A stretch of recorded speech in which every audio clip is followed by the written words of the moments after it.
Disabled girl vanishes at school. 76 hours later, fisherman finds a wheelchair floating in swamp. Before we dive into the story, drop a comment below and tell us where you're watching from. Enjoy the story. It was supposed to be an ordinary Tuesday at Lakeside Elementary. The sun cast playful shadows across the playground as children's laughter filled the air. But for 9-year-old Emma Wilson, this day would mark the beginning of a nightmare that would grip an entire community. Emma's classmates remembered seeing her at recess, her motorized wheelchair allowing her to join their games despite her cerebral palsy. Her bright smile and determined spirit made her a favorite among students and teachers alike. Emma had been near the swing sets, watching the other children play while reading her favorite book. "I just turned around for a minute," Mrs. Rodriguez, the playground supervisor, later sobbed to the police. "When I looked back, she was gone. Her wheelchair, her book, everything just vanished." The alarm was raised at 12:45 p.m. The school went into immediate lockdown, with teachers frantically searching every classroom, bathroom, and closet. The principal's voice trembled over the intercom as she announced that all students should remain in their classrooms while staff conducted an emergency sweep. By 1:30 p.m., Sarah Wilson received the call that would shatter her world. "Mrs. Wilson, you need to come to the school right away." The principal's voice was tight with restrained panic. "It's about Emma." Sarah's coffee mug slipped from her fingers, shattering on the kitchen floor. The sound barely registered as blood rushed to her ears. "What happened?" she whispered, her professor's composure crumbling. "Is she hurt? We can't find her." 20 minutes later, Sarah's sedan screeched into the school parking lot, nearly colliding with her husband James's truck. They spotted each other across the lot and ran into each other's arms, their faces mirroring the same raw fear. "They said she disappeared during recess," James said, his engineer's mind already calculating probabilities, scenarios, solutions. "How does a girl in a wheelchair just disappear?" Police Chief Thomas Bennett arrived as they entered the school, his weathered face grim. "Mr. and Mrs. Wilson, I'm deeply sorry about this situation. We've already dispatched officers to search the school grounds and surrounding areas." Sarah's eyes darted frantically around the assembled staff and officers. "Someone must have seen something. There are cameras, right?" The principal looked away. "The security footage shows Emma at recess at 12:30, but then there's a gap, some sort of technical glitch. By the time the recording resumes at 12:50, she's already gone." "A glitch?" James's voice rose with disbelief. "How convenient." As afternoon turned to evening, the Wilsons watched helplessly as police officers combed through the school grounds with flashlights. Volunteers from the community began to arrive, forming search parties that spread out across Lakeside. Sarah clutched Emma's favorite stuffed elephant, pulled from her locker by a sympathetic teacher. "She can't be far," she whispered to James, though her voice betrayed her growing dread. "She needs her medication in 3 hours. She needs me." James wrapped his arm around his wife's shoulders, his own tears falling silently. "We'll find her," he promised, though uncertainty gnawed at his heart. As darkness fell, the search intensified. Local news vans arrived, broadcasting Emma's school photo across the state. Her bright eyes and courageous smile, the same smile that had helped her overcome so many challenges, now looked out from television screens and hastily printed flyers. Meanwhile, in the school's maintenance room, Charlie Peterson carefully locked up for the night, his hands trembling slightly as he turned off the lights. "Find anything unusual today?" asked a police officer stationed by the door. Charlie shook his head, not meeting the officer's eyes. "Nothing out of the ordinary," he mumbled, clutching his keys tightly. "Just a regular day until, you know?" As he walked to his truck, Charlie's phone vibrated in his pocket. He ignored it, his mind elsewhere, on a small cabin near Blackwater Swamp, where a secret waited that would change everything. The first night without Emma had just begun for the Wilsons. It would be the longest of their lives. The morning after Emma's disappearance dawned with an eerie silence over Lakeside. This wasn't the peaceful quiet the town was known for. It was the heavy stillness of collective dread. Lakeside had always prided itself on being the kind of place where people left their doors unlocked and children played freely until streetlights flickered on. A place where the annual Cherry Blossom Festival brought everyone together, where neighbors still delivered casseroles when someone fell ill. "I've lived here 43 years, said Eleanor Jenkins, the town librarian, as she handed out flyers with Emma's photo. "Nothing like this has ever happened in Lakeside. This is where people come to escape the dangers of the city." The search parties gathered at dawn in the elementary school parking lot. The faces were drawn with worry but determined. Local businesses had donated coffee, donuts, and sandwiches. The owner of the hardware store arrived with a truckload of flashlights and walkie-talkies. Among the volunteers, Sarah and James Wilson stood like ghosts, pale, hollow-eyed, moving mechanically. They hadn't slept, spending the night making calls, checking hospitals, and staring at the silent phone. Lakeside Elementary has always been a safe haven. Principal Diana Morgan told the assembled crowd, her voice breaking. "We've prided ourselves on our inclusivity program. Emma was the heart of that program, our success story. The school's accessibility features, the ramps, the specialized equipment, the trained staff had been featured in regional education magazines. They had worked so hard to create a place where a child like Emma could thrive despite her challenges. How had their safe haven failed so catastrophically?" As the search parties dispersed across town, Police Chief Bennett approached the Wilsons with a map. "We've divided the town into quadrants," he explained, pointing to the colored sections. "We've got officers and K-9 units focusing on the areas between the school and your home, plus the park where Emma likes to go." Sarah nodded numbly, but James's analytical mind was already working.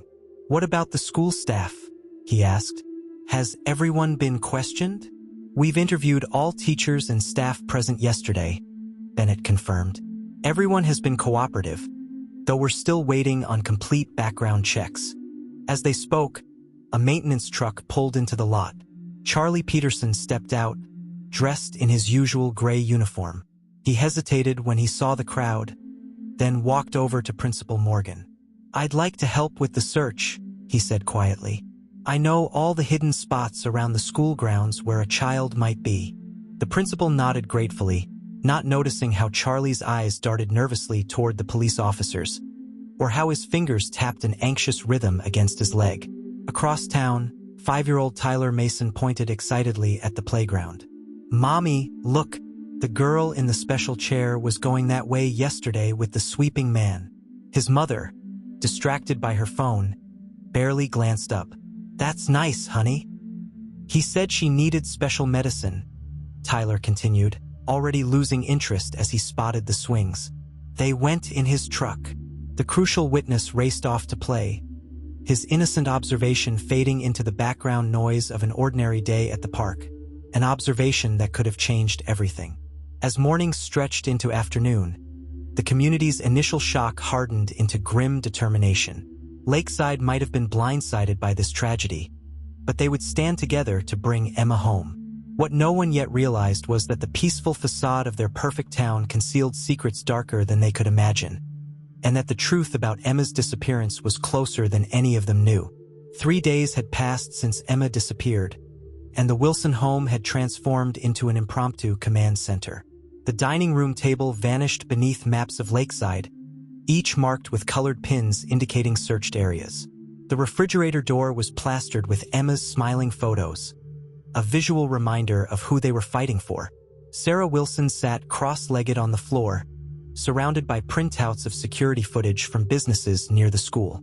Her university colleagues had taken over her classes indefinitely.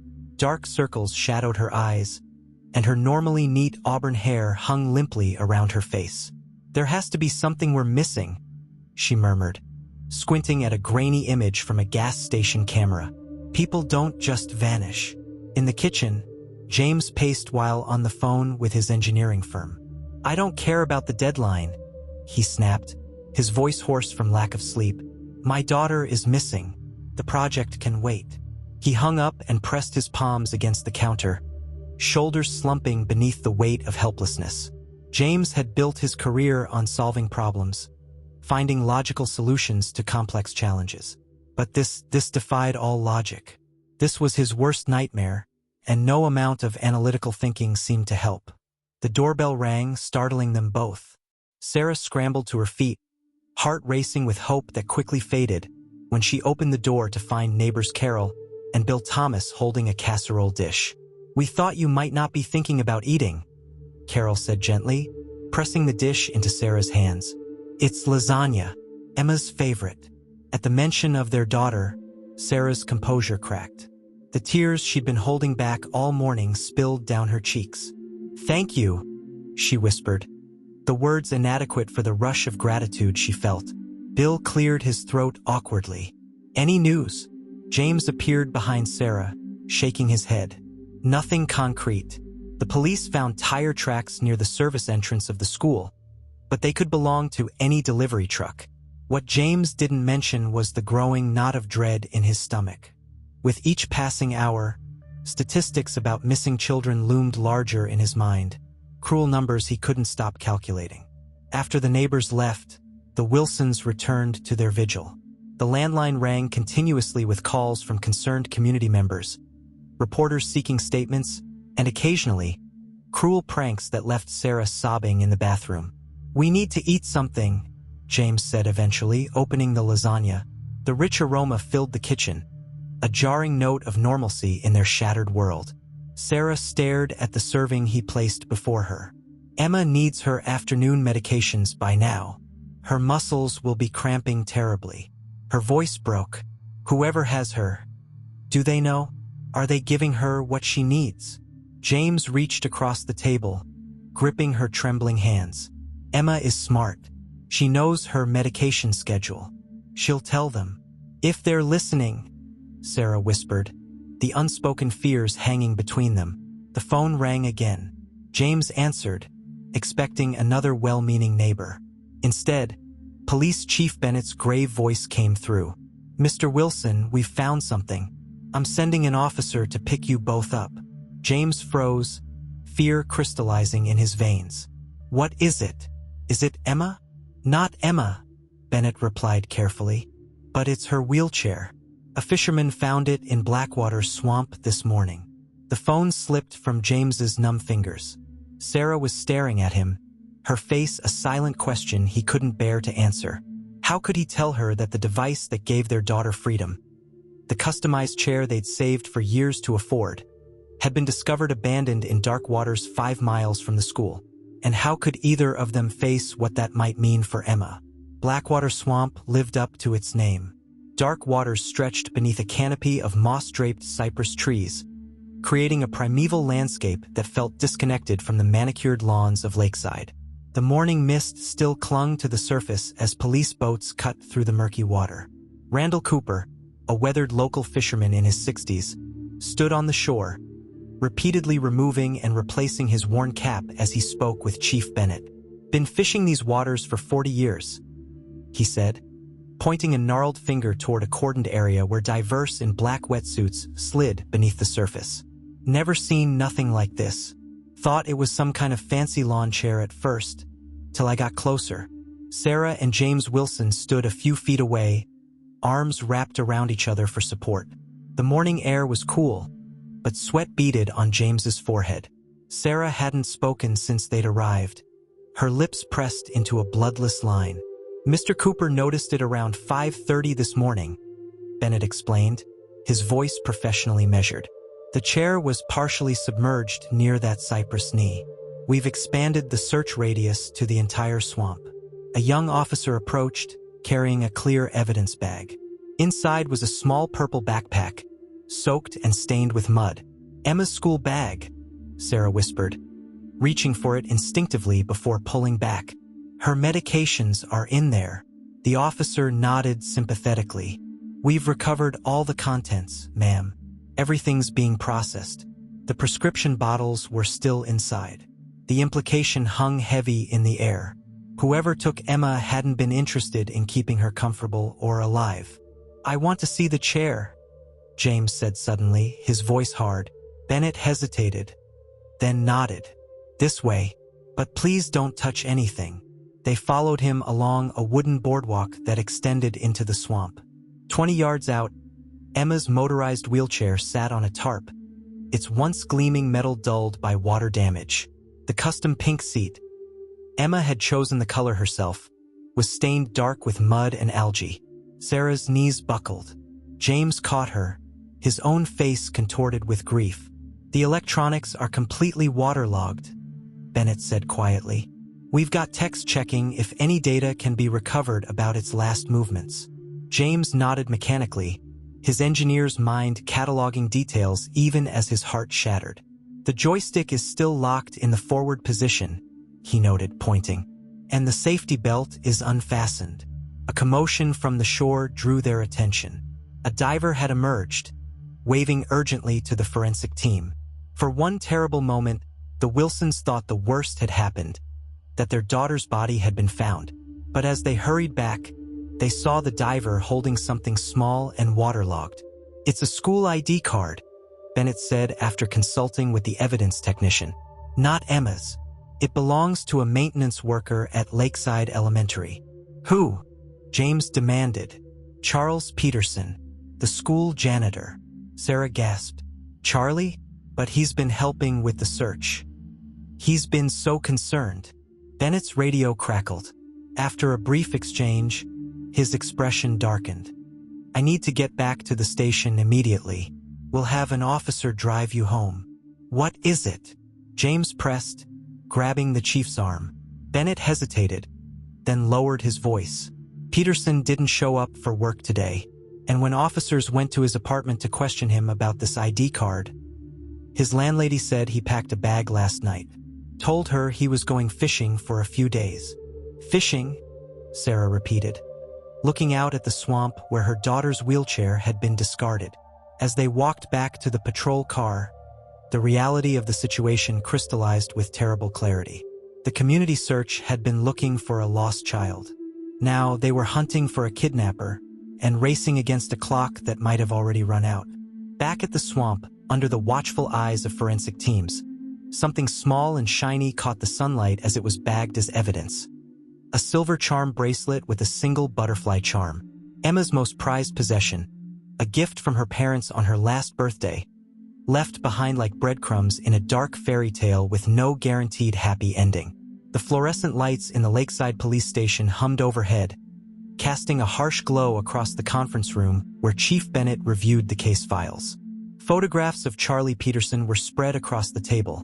His staff ID, his driver's license, and surveillance footage from the school. Bennett rubbed his tired eyes. At 62, he'd been planning his retirement next year. Now, he wondered if he could leave with this case unsolved. A knock at the door interrupted his thoughts. Detective Maria Sanchez entered, carrying a thick folder. "Background check on Peterson came through," she said, sliding the folder across the table. 15 years at Lakeside Elementary, no criminal record. Before that, he worked maintenance at a children's hospital in Portland for 7 years.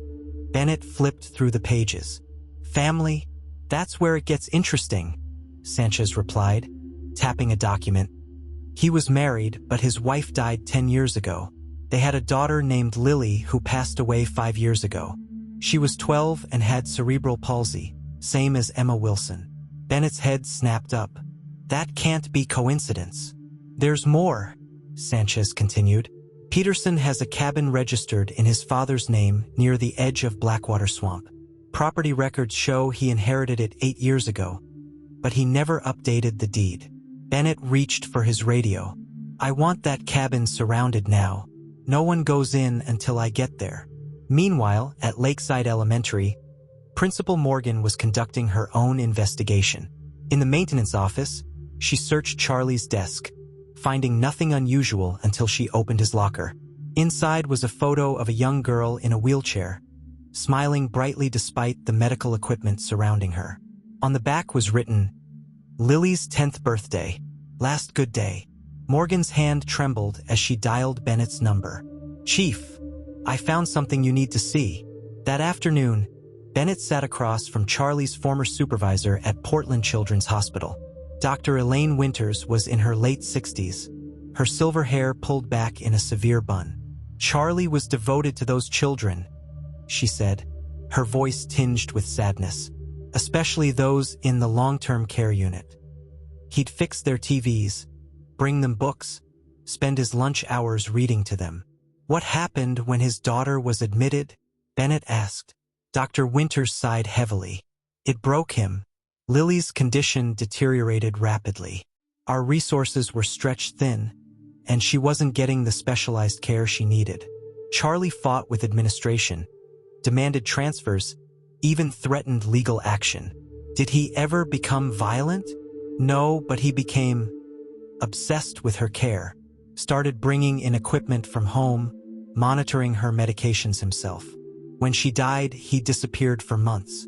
When he came back for his things, he told me the system had failed his daughter, and he'd never forgive that. Bennett's phone buzzed with a text from Sanchez. Found school surveillance backup. Peterson disabled cameras during recess. Footage shows his maintenance cart near exit at 12:40.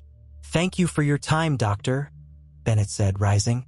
Chief, Dr. Winters called as he reached the door. Charlie isn't a bad man, but grief can warp even the kindest heart into something unrecognizable. Back in Lakeside, James Wilson paced the living room, his cell phone pressed to his ear. They found his cabin, but it was empty, he told Sarah, who sat rigidly on the couch. They're expanding the search radius. Sarah stared at the photo album in her lap, open to pictures of Emma's 7th birthday. I keep thinking about what that fisherman said, that Emma's wheelchair looked like it had been in the water less than a day. What are you saying? The chair was found 3 days after she disappeared. Where was she during those 2 days? And why keep her that long if... She couldn't finish the sentence.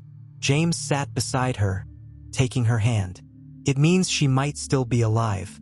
Charlie might have kept her somewhere before discarding her chair, Sarah finished, which means he might have moved her somewhere else, somewhere safer. The doorbell rang, interrupting their theory. James opened the door to find Principal Morgan, her face pale. I found this in Charlie's locker, she said, handing them the photograph of Lily. And this, she held out a small notebook. Inside, in meticulous handwriting, was a journal entry dated 1 week before Emma's disappearance. Watched EW today. Her parents don't realize how lucky they are, or how quickly it can all be taken away. The system failed my Lily. I won't let it fail another special child. Sometimes salvation requires sacrifice. Sarah's hand flew to her mouth as the terrible truth crystallized. This wasn't a random kidnapping. Charlie had been watching their daughter, planning, waiting, and they still had no idea where he had taken her. The next morning, Sarah found herself drawn to the school. Yellow police tape still cordoned off the playground, fluttering in the gentle breeze. A memorial had sprung up by the main entrance. Teddy bears, flowers, handmade cards from Emma's classmates. Sarah knelt to read one card, written in a child's wobbly handwriting. Come back, Emma. Math class is boring without you. A sob caught in her throat. It's beautiful, isn't it? How much they love her. Sarah startled at the voice behind her. Charlie Peterson stood a few feet away, wearing plain clothes instead of his usual maintenance uniform. His face looked haggard, with several days' growth of beard, but his eyes were strangely calm. Sarah's heart hammered in her chest. She knew she should run, scream, call for help, but something held her in place. You, she whispered, her voice barely audible. The police are looking for you. Charlie nodded, his gaze fixed on the memorial. I know. I don't have much time. He took a hesitant step toward her. I needed to see you, to explain. Where is my daughter? Sarah demanded, finding her voice. She reached for her phone in her pocket. Charlie held up his hands. Please, he said softly. I'm not here to hurt anyone. I've never wanted to hurt anyone. His eyes filled with tears. I know what it's like to lose a child. The pain never stops. It hollows you out until you're nothing but a shell walking around, pretending to be human. Despite herself, Sarah felt a flicker of connection. This man understood the torment she'd been living with. My Lily, Charlie continued, pulling out his wallet and opening it to reveal a worn photograph. She was beautiful, smart, so much stronger than anyone knew. She fought for every day she had. Sarah looked at the smiling girl in the wheelchair, her heart twisting with both compassion and revulsion that this man would try to draw parallels between them. "Charlie," she said carefully, "if you know that pain, how could you inflict it on another parent? On me?" He looked genuinely confused. "I would never." Then understanding dawned on his face. "You think I hurt Emma? No, you've got it all wrong." He shook his head vehemently. "I would never harm a child, especially not a special child like Emma." "Then where is she?" Sarah pleaded, tears streaming down her face. "Please, just tell me where my daughter is." Charlie glanced nervously over his shoulder, then back at Sarah. "I can't tell you that, not yet, but I can tell you she's safe." He hesitated. Would you like to get a coffee? I know a place where we won't be recognized." Every instinct told Sarah to refuse, to call the police immediately. But if Charlie was offering information about Emma, she couldn't risk driving him away. "Okay," she said, silently calculating how to alert James or the police once they reached a public place. 20 minutes later, they sat in a corner booth of a diner one town over. Sarah had managed to send a vague text to James while pretending to turn off her phone.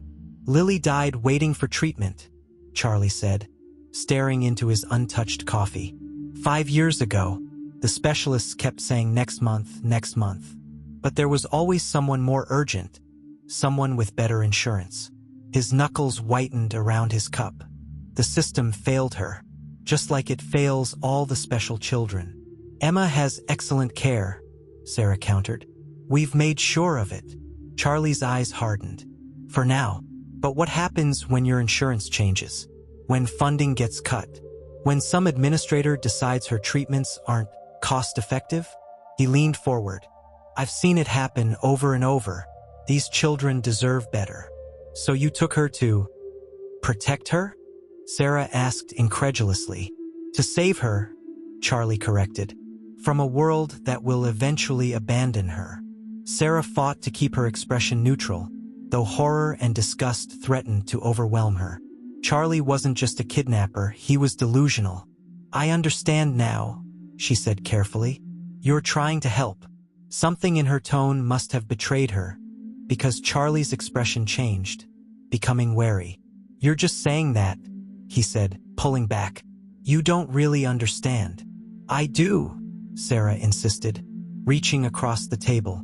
"But Charlie, I can't understand completely unless I see Emma, unless I know she's okay." He stared at her for a long moment, conflict evident in his eyes. Finally, he nodded. "Maybe that would help you see. Help you understand what I'm trying to build for children like them." Sarah's phone vibrated in her pocket. James had received her message. Help was coming, but would it arrive in time? James Wilson had spent his entire career noticing details others missed. As a structural engineer, his attention to minute discrepancies had saved lives. Now, he hoped this same skill might save his daughter. The recovered wheelchair sat in the police station's evidence room, where Bennett had granted him special access. James circled it slowly, taking in every scratch, every mud stain. "Something's not right," he muttered, crouching to examine the wheels. Detective Sanchez looked up from her notes. "What do you mean?" James pointed to the treads. "These marks, they're not consistent with being dragged through a swamp." He ran his finger along a straight, clean scrape. "This looks more like it was dragged across concrete or asphalt." Sanchez leaned closer. "Could it have been dragged across the boat launch?" "No," James said, frowning. "And look at this mud. It's too uniform." He scraped a bit onto his finger, rubbing it thoughtfully. "This isn't swamp sediment. It's too fine, too consistent in color." His phone buzzed with a text from Sarah. "At Millie's Diner in Chester with Charlie. Come now. Being careful." James's blood ran cold. "Sarah's with Peterson," he told Sanchez, showing her the message. "We need to go now." As they rushed to the car, James's mind raced through the inconsistencies surrounding Emma's disappearance. The disabled cameras, the too perfect mud. The wheelchair found days after she vanished.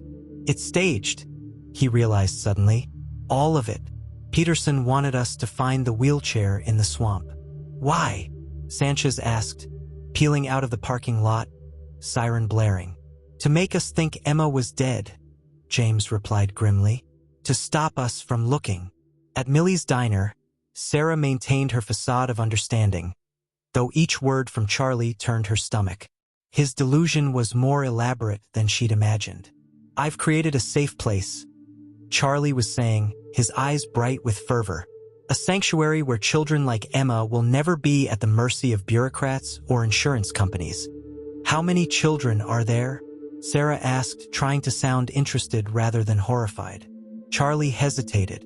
Just Emma for now, but there will be more. I've designed everything: medical supplies, education materials, renewable power systems. Sarah nodded encouragingly. It sounds impressive. But Charlie, Emma needs specialized care. Her medication regimen is complex. I know everything about her condition, he assured her. I've studied it for months. I've been preparing. The waitress refilled their coffee, giving Sarah a curious look. Sarah tried to signal with her eyes that something was wrong, but the woman merely smiled and moved on. The police found Emma's wheelchair in the swamp, Sarah said carefully. Why would you get rid of it if you're trying to help her? Charlie's expression darkened. They weren't supposed to find it so quickly. I needed more time to get everything ready. He leaned forward. I had to make them think. Well, so they'd stop looking before I could complete the sanctuary. Ice slid down Sarah's spine at the calculation in his voice. This wasn't just a broken man acting on impulse. Charlie had planned this meticulously. You wanted us to think she was dead, Sarah whispered. Charlie had the decency to look ashamed. It was necessary, just temporary. Once everything is ready, you'll understand. You'll see what I've built for her, for all the special children. Sarah's phone vibrated again. James was 15 minutes away. She needed to keep Charlie talking. Will you take me to her now? She asked. I need to see that she's okay. Charlie studied her face for a long moment. You still don't truly understand. I can see it in your eyes. He stood abruptly. This was a mistake. I shouldn't have come. Wait, Sarah pleaded, rising as well. Please, Charlie. I'm trying to understand. Just tell me where she is. His expression hardened. I thought you, of all people, might see, might realize what I'm trying to protect her from. He backed toward the door. She's safe. That's all you need to know for now. As Charlie turned to leave, Sarah made a split-second decision. She couldn't let him disappear again, not when he was her only link to Emma. Charlie, she called, following him outside. I do understand. About Lily. About the system that failed her. He paused, looking back with a flicker of hope that Sarah found utterly chilling. Then come with me, he said quietly. I'll show you everything. In the distance, Sarah heard sirens approaching. She had to make a choice. Wait for help that might arrive too late, or follow the man who had taken her daughter into whatever twisted sanctuary he had created. Time was running out. Chief Bennett wiped rainwater from his face as he studied the small cabin nestled against the edge of Blackwater Swamp. From the outside, it appeared unremarkable. Weathered cedar siding, a small porch with a rocking chair, smoke curling from the chimney despite the spring weather. Property records show this place belonged to Peterson's father, Detective Sanchez said, checking her notes under the shelter of a large umbrella. Inherited 8 years ago after the old man passed. Why didn't he mention owning property during his employment background check? Bennett mused, watching as officers in tactical gear moved into position around the perimeter. Because he never updated the deed, Sanchez replied. Technically, it's still in his father's name, Franklin Peterson. Bennett raised his binoculars, scanning the cabin windows. Heavy curtains blocked most of the view, but through a gap, he could see a well-maintained interior, not the abandoned hunting cabin they'd expected. Sir, a young officer approached, rain dripping from his cap. K-9 units have confirmed recent human activity. Multiple scents, including one that matches the sample from Emma Wilson's bedroom. Bennett's pulse quickened. She was here. There's more, the officer continued. We found fresh tire tracks leading from the back of the property toward an unmarked dirt road. They matched the maintenance truck from the school. When were they made? Bennett demanded. Within the last 2 hours, according to the mud displacement and rain pattern. Bennett swore under his breath. Emma had been here possibly just hours ago, and they'd missed her. Where would Peterson take her next? Sir, another officer called from the porch. You need to see this. Inside, the cabin revealed a disturbing glimpse into Charlie Peterson's mind.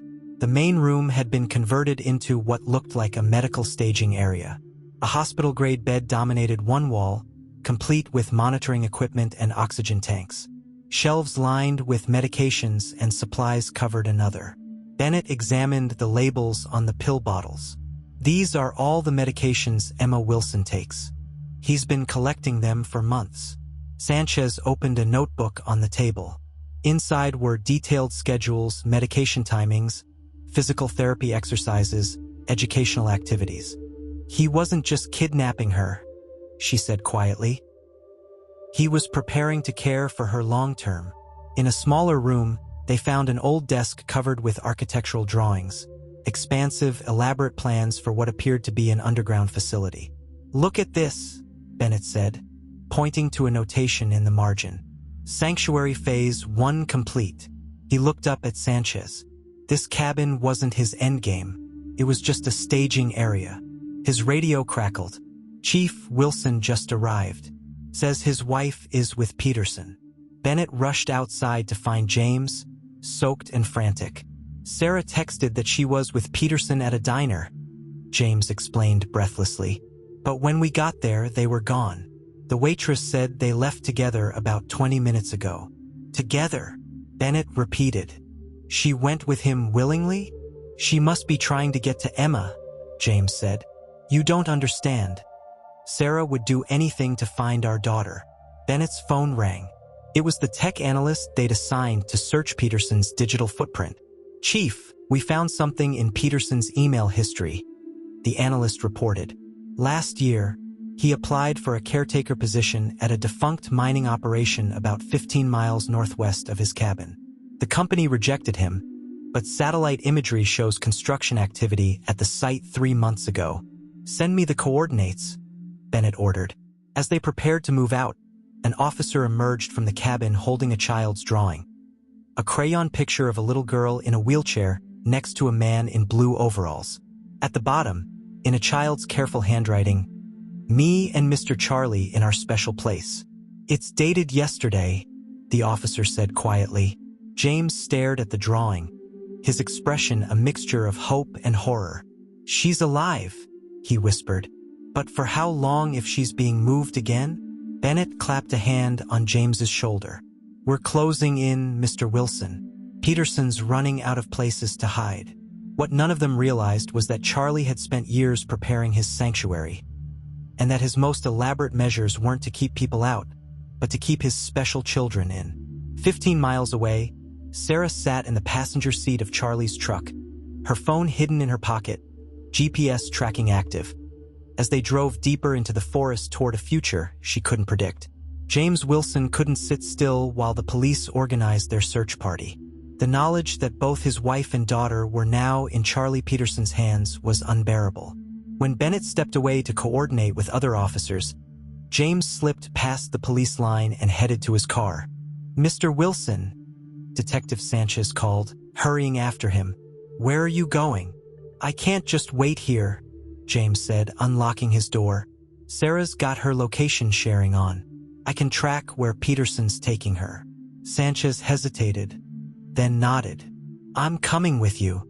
As they drove, James kept glancing at his phone, watching the blue that represented Sarah moving steadily northwest. She's smart, he said, more to himself than to Sanchez. She knew I'd track her. Your wife is buying us time, Sanchez agreed. But Peterson is unstable. If he realizes what she's doing. James tightened his grip on the steering wheel. I know. Meanwhile, Sarah sat tensely in Charlie's truck, struggling to appear calm as they turned onto a narrow dirt road that wasn't on any map she recognized. Charlie had been mostly silent since they left the diner, his earlier evangelical fervor replaced by a wary vigilance. "We're almost there," he finally said, glancing at her. "The entrance is hidden. Nobody has found it in all these years." "What is this place exactly?" Sarah asked, trying to sound curious rather than terrified. "It was an old mining operation back in the 50s, Charlie explained, his voice taking on that unsettling tone of pride again. "When they shut down, they left behind the infrastructure, tunnels, ventilation systems, power conduits. I've been converting it for 3 years. 3 years. The timeline sent a chill through Sarah. Charlie had been planning this long before he ever met Emma. "After Lily died," Charlie continued, "I realized what I had to do. Create a place where special children would be protected forever." He gave her a sidelong glance. "Emma won't be the last, you know. There are so many who need saving." Sarah fought to control her expression. "How many children were you planning to bring there?"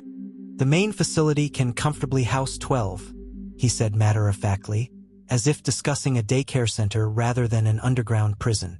"Medical bay, educational spaces, recreation area. Everything they need."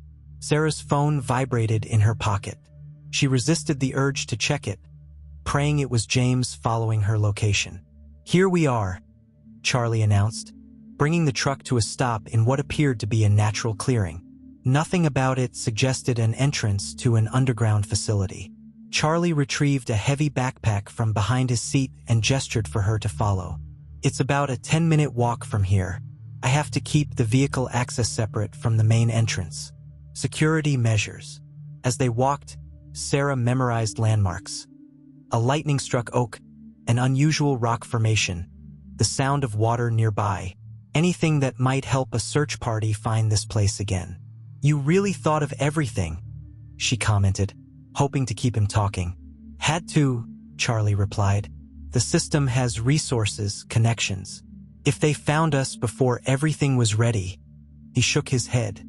"That's why the wheelchair in the swamp needed them looking in the wrong direction." They approached what appeared to be a hillside covered in dense brush. Charlie pushed aside some foliage to reveal a steel door built into the rock face, camouflaged with earth-colored paint and artificial vines. "After you," he said, punching a code into a hidden keypad. Sarah hesitated, every instinct screaming at her not to enter. But Emma was inside, her daughter needed her. She stepped through the door into a dimly lit concrete corridor. The air was surprisingly fresh, with a slight medicinal smell. The passage sloped downward, leading deeper underground. "The main living areas are on the second sublevel," Charlie explained, leading her forward. "Emma's room is in the medical section for now, while she adjusts."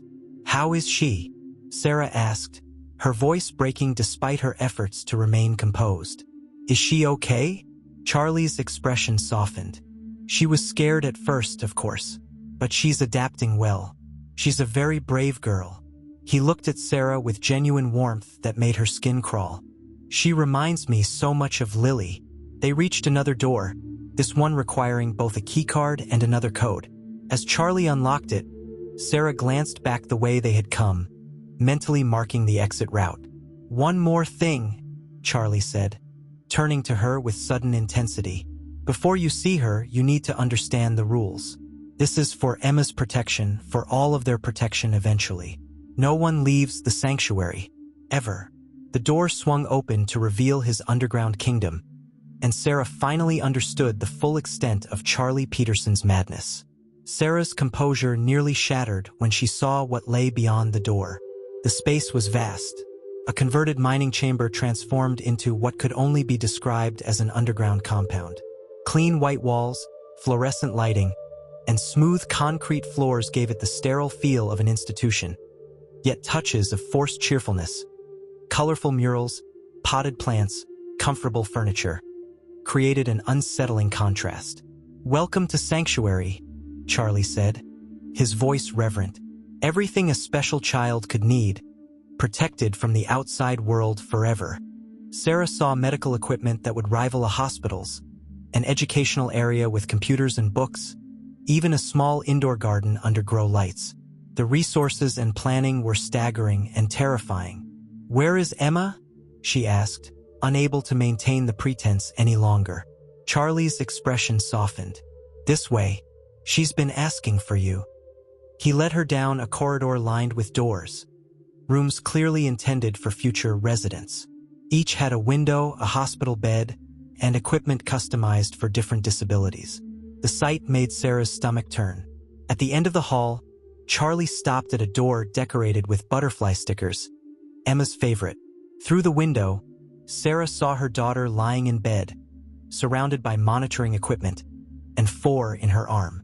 "What have you done to her?" Sarah gasped, all pretense abandoned. "She's just sedated," Charlie explained calmly. "The transition was difficult for her. She needs time to adjust." Sarah pushed past him into the room, rushing to Emma's side. Her daughter's face was pale but peaceful, her breathing steady. She appeared physically unharmed but unnaturally still. "Emma, sweetheart, it's Mom," she whispered, squeezing her daughter's hand. Emma's eyelids fluttered but didn't open.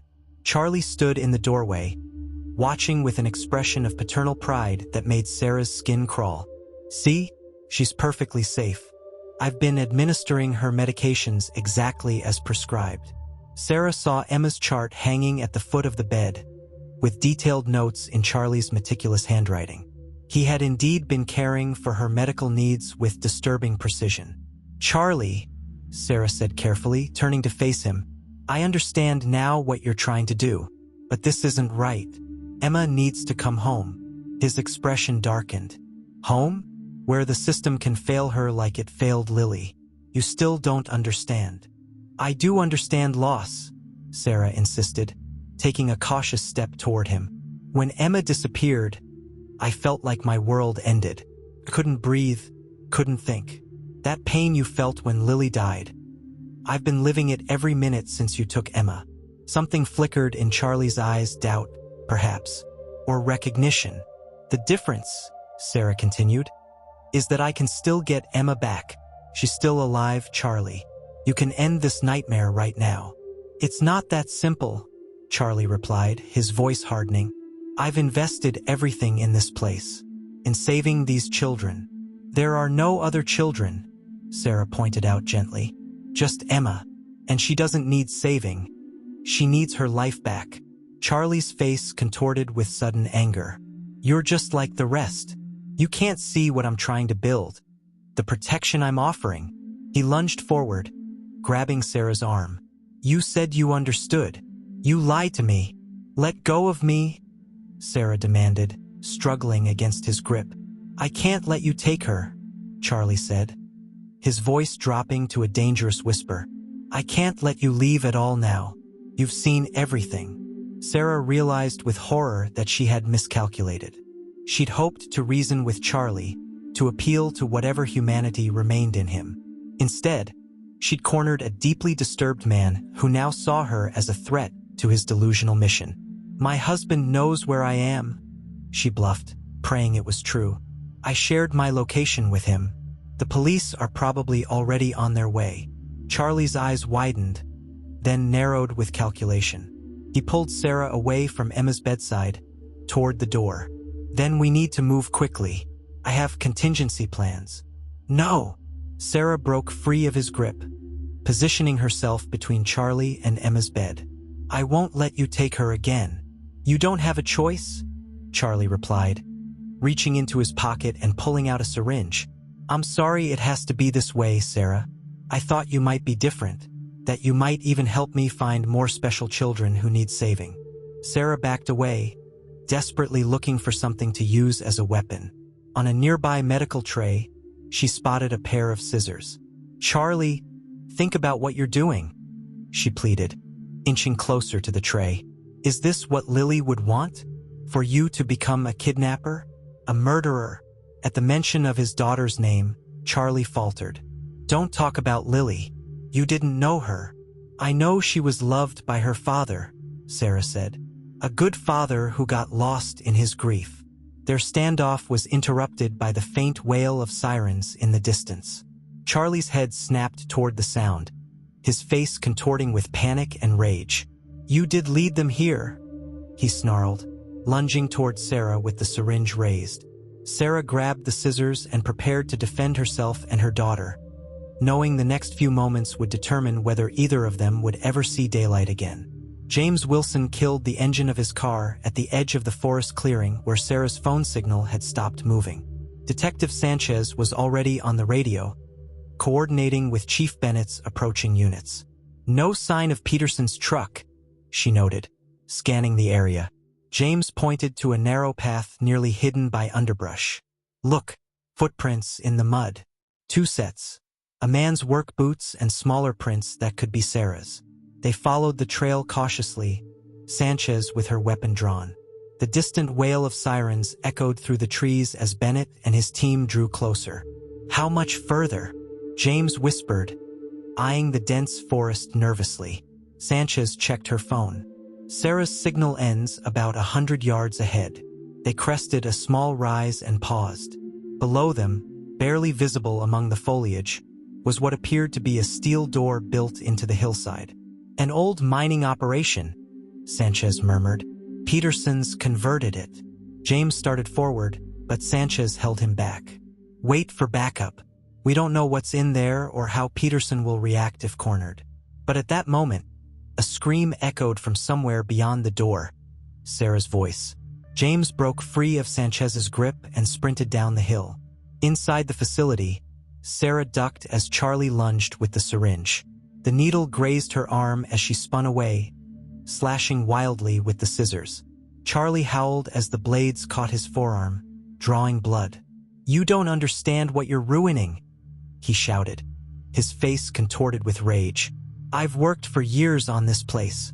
Sarah backed toward Emma's bed, keeping the scissors raised. "It's over, Charlie. The police are coming." Charlie's eyes darted around the room like a cornered animal's.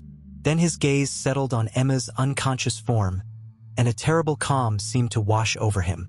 "If I can't save her, no one will," he said quietly, reaching for the 4-line connected to Emma's arm. Sarah lunged forward with a primal scream, tackling Charlie away from the bed. They crashed into a medical cart, sending equipment clattering across the floor.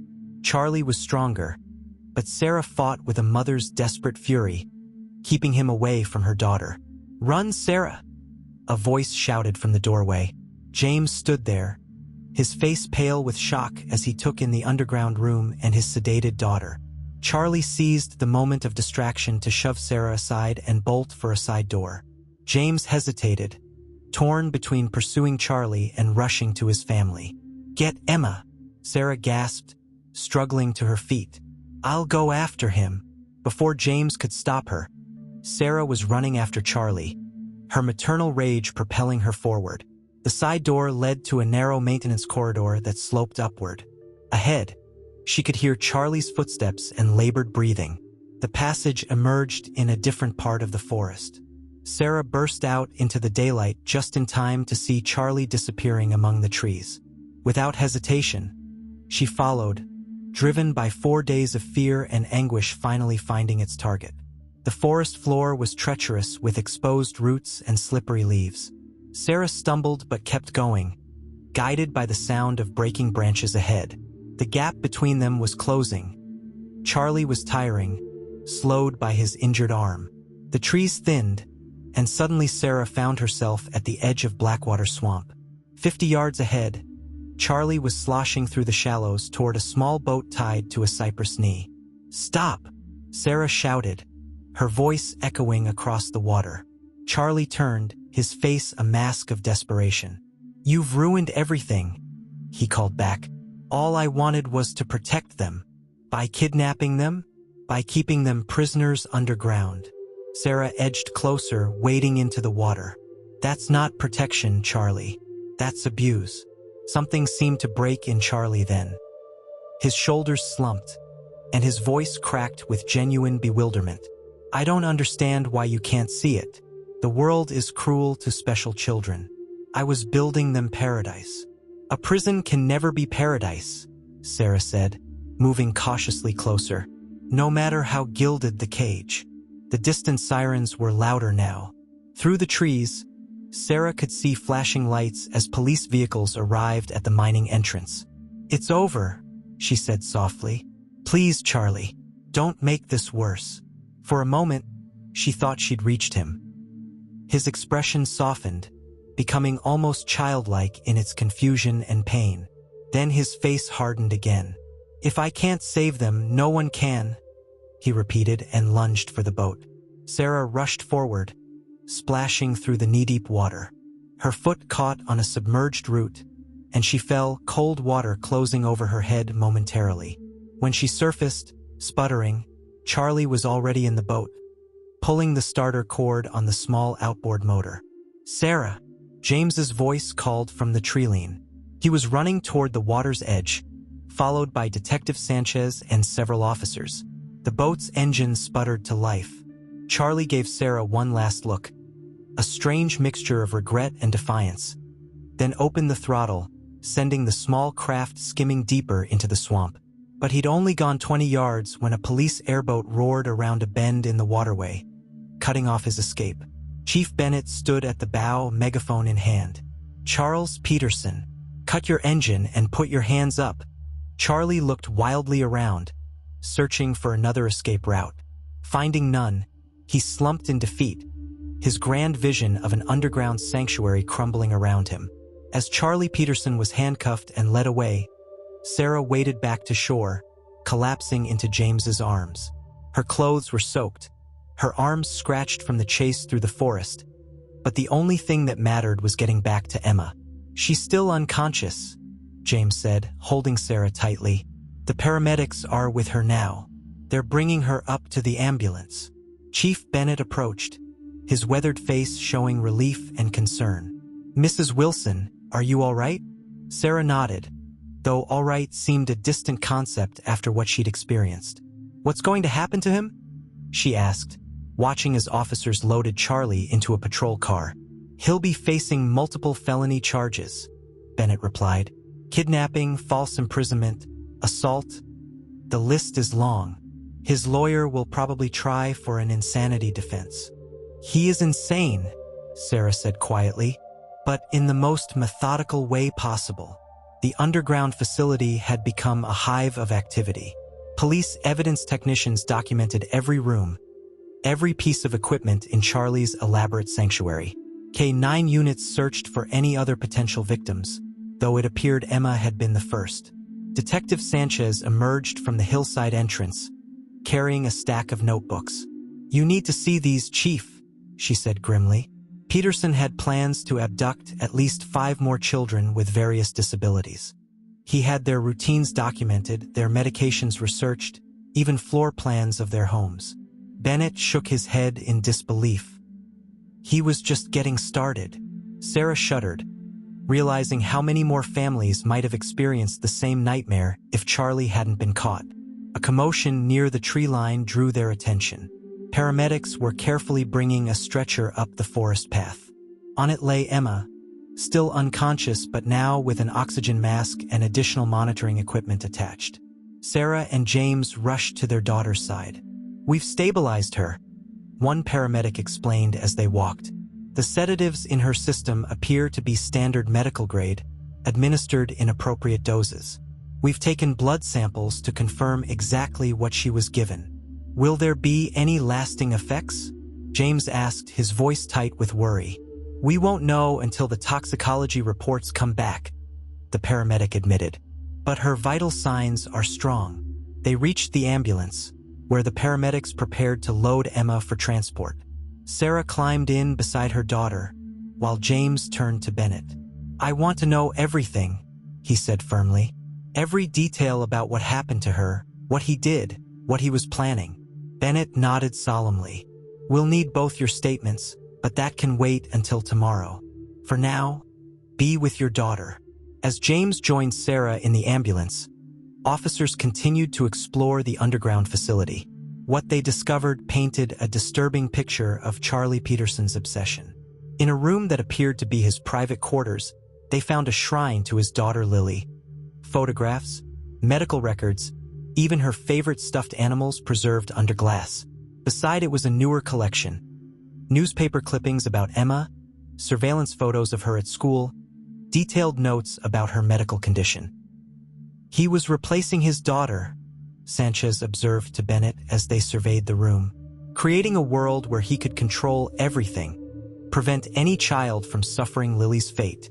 Good intentions, Bennett said grimly, twisted by grief into something monstrous. In the ambulance, Emma's eyelids fluttered.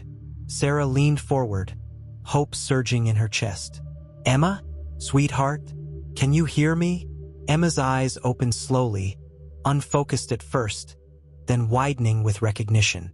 "Mom," she whispered, her voice raspy from disuse. Sarah burst into tears, squeezing her daughter's hand. "Yes, baby. Mom's here. Dad too. You're safe now." Emma looked around in confusion, taking in the ambulance, the paramedics, her parents' tear-stained faces. "Where's Mr. Charlie?" she asked. "He said he was building me a special place where I'd never be sick again." James and Sarah exchanged pained glances over their daughter's head. "Mr. Charlie is going away for a while," James explained carefully. "You're coming home with us." Emma's brow furrowed. "He said I couldn't go home. That home wasn't safe for special children like me." Sarah stroked her daughter's hair, fighting back a fresh wave of tears. "Home is the safest place in the world for you, Emma, and that's where we're going." As the ambulance pulled away, its sirens silent now that the emergency had passed, the Wilsons held each other close, their family incomplete but intact. At the police station, Charlie Peterson sat alone in an interrogation room, refusing to speak to anyone. His expression was vacant, his eyes fixed on something no one else could see. His vision of a perfect sanctuary, forever beyond his reach. The fluorescent lights of Lakeside Memorial Hospital cast a sterile glow over Emma's room. After 3 days of tests, examinations, and psychological evaluations, the doctors were finally ready to share their findings with Sarah and James. Dr. Eleanor Chan, a pediatric neurologist with kind eyes and a gentle manner, sat across from the Wilsons in a small consultation room. "Physically, Emma is doing remarkably well," she began, reviewing the chart in front of her. "The sedatives Peterson administered were properly dosed for her weight and condition. There's no evidence of physical abuse or neglect." James nodded stiffly. This much they had gathered from their own observations. Emma's body showed no signs of mistreatment. If anything, she appeared well cared for. "What about psychologically?" Sarah asked, the question that had been tormenting her since Emma's rescue. Dr. Chen's expression grew more serious. "That's more complicated. Emma experienced what we call a benevolent captivity. Her captor was kind to her, met her needs, even created a narrative that he was protecting her. There was nothing benevolent about what he did," James interjected, his voice tight with anger. "I understand your feelings, Mr. Wilson," Dr. Chan said gently. "I'm simply describing how Emma experienced it, which affects her psychological response. She doesn't exhibit the same trauma patterns we'd expect in a violent abduction." Sarah leaned forward. "What exactly did she tell you about her time there?" Dr. Chun consulted her notes. "Emma says Mr. Charlie told her she was going to a special school for special children, where she would be safe forever. He showed her picture books of other children who would supposedly be joining them later. He administered her medications, read her stories, and assured her that you both knew where she was." Sarah closed her eyes, pained by how thoroughly Charlie had manipulated their daughter. "The most concerning aspect," Dr. Chun continued, "is that Emma still doesn't fully understand she was kidnapped. She keeps asking when Mr. Charlie will visit her." "What do we tell her?" James asked, his anger giving way to helplessness. "The truth, but gently," Dr. Chun advised. "Children are resilient, but they need honesty to process complex situations. Our child psychologist, Dr. Mercer, will help guide these conversations." After the consultation, Sarah and James returned to Emma's room, where she was watching cartoons from her hospital bed. She looked up with a smile that nearly broke their hearts with its normalcy. as if the past week had been merely an unusual field trip. "Can we go home tomorrow?" she asked, her voice stronger than it had been the day before. "Yes, sweetheart," Sarah said, taking a seat beside the bed. "The doctors say you're doing very well." Emma nodded, then asked the question they'd been dreading. "What about Mr. Charlie? He said he was building rooms for other kids like me. He showed me the blueprints." James and Sarah exchanged a glance, silently agreeing it was time for the difficult conversation. "Emma," James began carefully, "Mr. Charlie didn't have permission to take you from school. Do you understand that?" Emma's brow furrowed. "But he said it was to keep me safe." "Sometimes," Sarah explained, taking her daughter's hand, "adults can believe something very strongly, even when it's wrong. Mr. Charlie thought he was helping you, but what he did was wrong and against the law." "Is he in trouble?" Emma asked, her voice small. "Yes," James confirmed. "He's going to be away for a long time." Emma absorbed this, her young mind struggling to reconcile her experience with this new information. "He gave me my medicines on time," she said finally, "and he built me a special room with butterflies on the walls." "I know this is confusing," Sarah said gently, "and it's okay if you have mixed feelings about Mr. Charlie. Dr. Mercer is going to help us talk about all of this over the next few weeks." Emma nodded, then changed the subject with the adaptive flexibility of childhood. "Can I get a new wheelchair? One with purple sparkles this time." Sarah laughed through unexpected tears. "Of course you can, baby." Later that evening, after Emma had fallen asleep, Detective Sanchez visited with an update. The evidence team had completed their inventory of Charlie's underground facility. "It was even more elaborate than we initially thought," she told them quietly in the hallway outside Emma's room. "Medical supplies for years, backup power systems, even a hydroponics garden. Peterson had invested his entire inheritance from his father in creating this place. All because the healthcare system failed his daughter," Sarah mused sadly. "That doesn't excuse what he did," James said firmly. "No," Sanchez agreed, "but it helps us understand it. And understanding may help Emma heal." As they spoke, Emma slept peacefully behind the partially closed door, her face relaxed in a way it hadn't been since before her abduction. The journey ahead would be challenging. Therapy sessions, potential court testimony, rebuilding her sense of security. But tonight, she was safe, found, home. 2 weeks after Emma's return home, the Wilson household was finding its new normal. Emma's bedroom door remained open at night, a nightlight constantly burning. James installed an advanced security system that sent alerts to their phones whenever a door or window opened. Sarah had taken a full semester's leave from her university position to be home with Emma. Small routines became anchors in their day. Breakfast together at exactly 7:30. Afternoon walks around the neighborhood. Bedtime stories that always ended with the same reassurance. "You're safe now. We're here. We love you." On a crisp autumn morning, Emma sat at the kitchen table while Sarah prepared her medications. Her new wheelchair, purple with silver sparkles just as requested, stood nearby, a symbol of her renewed independence. "I have therapy with Dr. Mercer today, right?" Emma asked, carefully sorting her pills into the familiar pattern she preferred. Sarah nodded, marveling at her daughter's resilience. "Yes, at 3 o'clock. Dad will take you while I meet with Detective Sanchez." Emma looked up, curious. "Is there news about Mr. Charlie?" Sarah hesitated, still unsure how to navigate these conversations despite Dr. Mercer's guidance. "The police need some more information from me about what happened." Emma seemed satisfied with this answer, turning her attention to the toast on her plate. But moments later, she spoke again, her voice smaller. "I had the dream again last night." Sarah sat down beside her, attentive. "The one about the underground place?" Emma nodded. "It was dark, and I couldn't find the door to get out. Mr. Charlie kept saying I had to stay forever to be safe." She looked up at her mother, eyes wide with vulnerability. "But I didn't want to stay forever. I wanted to come home." Sarah wrapped an arm around her daughter's shoulders. "And you did come home. You were so brave." Dr. Mercer says it's okay that sometimes I didn't feel scared when I was with Mr. Charlie, Emma continued, working through the complex emotions as her therapist had encouraged. She says feelings can be complicated. Dr. Mercer is very wise, Sarah replied, squeezing Emma gently.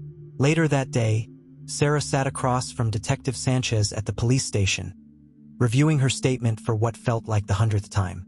The preliminary hearing is set for next month, Sanchez explained. The prosecutor believes your testimony will be crucial, but they're trying to keep Emma's involvement minimal given her age and vulnerability. What about his mental state? Sarah asked. Has there been any evaluation? Sanchez nodded. The court-appointed psychiatrist diagnosed Peterson with complicated grief disorder and delusional disorder. He genuinely believed he was creating a sanctuary for special children who would otherwise be failed by the healthcare system. Like his daughter was, Sarah murmured. Yes, we've been able to verify his story about Lily. She died waiting for specialized equipment that their insurance wouldn't cover in time. Sanchez hesitated, then added, It doesn't excuse what he did, but it adds context, Sarah finished. She had found herself unable to maintain the pure hatred she'd initially felt toward Charlie. The man had kidnapped her child, threatened her life, and planned to abduct more children. Yet his motivation hadn't been malice but a grotesquely distorted form of protection. After the meeting, Sarah drove to Lakeside Elementary. The school had been closed for several days after Emma's abduction but had reopened with enhanced security measures. Today was Emma's first visit back. Not to attend classes yet, but to participate in a therapy exercise Dr. Mercer had recommended.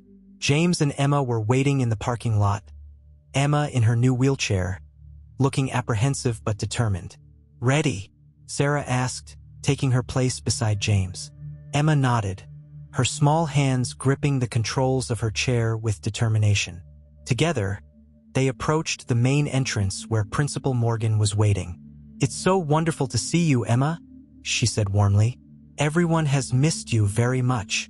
They moved slowly through the hallways, Emma's therapist walking beside them, quietly observing Emma's reactions. They passed the classroom where Emma would eventually return, saw friends who waved excitedly, and finally approached the playground, the site of her abduction. Emma stopped, her breathing quickening. We can turn around, James offered immediately. This is enough for today. Emma shook her head. I want to see it. They continued to the spot where she had last been seen, now transformed by the installation of new security cameras and a landscaped garden dedicated in Emma's name. We wanted something beautiful to grow from this difficult time, Principal Morgan explained. The children planted these flowers themselves. Emma stared at the garden, then looked up at her parents with tears in her eyes but a small smile on her face. I'm not scared here anymore, she said simply. It wasn't a grand declaration of healing, nor did it erase the trauma they'd all experienced. But in that moment, with autumn sunlight warming their faces and Emma's brave words hanging in the air, the Wilsons glimpsed the possibility of true recovery. Not a return to their old life, but the creation of something new, something stronger. Spring sunlight filtered through the windows of Lakeside Elementary as Emma Wilson navigated the familiar hallways in her purple wheelchair. Students and teachers greeted her by name, no longer with the cautious sympathy that had followed her return to school 6 months ago, but with the casual warmth reserved for any other classmate. Today was special, the 1-year anniversary of what the Wilsons had come to call Emma's homecoming. The day wasn't marked on any official calendar, but for their family, it represented a milestone worth acknowledging. Ready for your presentation? Sarah asked, walking beside her daughter toward the school auditorium. Emma nodded, clutching a folder of notes. I practiced with Dr. Mercer yesterday. She says I'm going to do great. The past year had been a journey of healing, not just for Emma but for the entire Wilson family. There had been nightmares and therapy sessions, court appearances and setbacks. But there had also been progress, measured in small victories. The first night Emma slept without a nightlight, the first time Sarah went to work without checking her phone every hour, the day James dismantled the excessive security measures that had initially made their home feel like a fortress. Inside the auditorium, parents and community members gathered for the school's first annual safety and wellness fair. Principal Morgan had transformed the tragedy into an opportunity for education, developing new protocols that were now being adopted by schools throughout the district. James was already there, setting up a booth with information about the Lily Peterson Memorial Foundation, perhaps the most unexpected development of the past year. During Charlie Peterson's trial, Sarah had been moved by the story of his daughter's death due to healthcare inequities. While she could never forgive what Charlie had done, she recognized the broken system that had contributed to his descent into delusion. With James's support, she had established a foundation in Lily's name to help families of children with disabilities navigate insurance challenges and access essential equipment. Charlie himself was now serving a 15-year sentence after pleading guilty but mentally ill. The Wilsons had requested that part of his rehabilitation include sharing his knowledge of healthcare bureaucracy to help the foundation identify system failures. Mrs. Wilson, a voice called, Detective Sanchez, recently promoted to lieutenant, approached with a smile. "Good to see you all looking so well." "We're getting there," Sarah replied honestly. Perfect healing didn't exist, but adaptation did. As families filled the auditorium, Emma took her place at the side of the stage. Dr. Mercer had suggested that sharing her experience, in an age-appropriate way, might help Emma process the lingering trauma while empowering her peers. Principal Morgan introduced Emma with warmth and respect, not as a victim but as a young advocate. When it was her turn, Emma rolled forward confidently, adjusting the microphone to her level. "My name is Emma Wilson, and last year, something scary happened to me," she began, her clear voice carrying through the hushed room. "But today, I don't want to talk about the scary parts. I want to talk about what I learned." Sarah and James watched from the front row, hands clasped tightly together as their daughter spoke about trusting her instincts, the importance of communication, and how it was okay to have complicated feelings about difficult experiences. "Sometimes bad things happen that we can't control," Emma continued, echoing the wisdom Dr. Mercer had helped her discover. "But we can control how we grow afterward. My family is stronger now. My wheelchair is purple now. And I am braver now." There were tears in the audience, but also smiles of recognition and hope. Emma concluded by unveiling a student-created safety pledge that would hang in every classroom, a project she had helped develop with her peers. Afterward, as families mingled at the various information booths, Chief Bennett approached the Wilsons. "She's quite remarkable," he said, nodding toward Emma, who was chatting animatedly with classmates. "Not many adults could have processed such an experience with that kind of wisdom." "Children are more resilient than we give them credit for," Sarah replied, watching her daughter with a mixture of pride and lingering protectiveness. "But they shouldn't have to be." As the fair concluded and they prepared to head home, Emma rolled up to her parents with a permission slip in hand. "The science class is going on a field trip next week," she announced. "Can I go?" A year ago, such a request would have triggered immediate anxiety for Sarah and James. Today, they exchanged a glance, took a collective breath, and nodded. "Of course you can," James said, signing the form. As they left the school together, Emma racing ahead in her wheelchair toward their car, Sarah and James walked hand in hand in the spring sunshine. The shadows of the past year hadn't disappeared completely. Perhaps they never would, but they had learned to walk forward nonetheless, step by step, day by day, into a future that held both caution and hope in careful balance.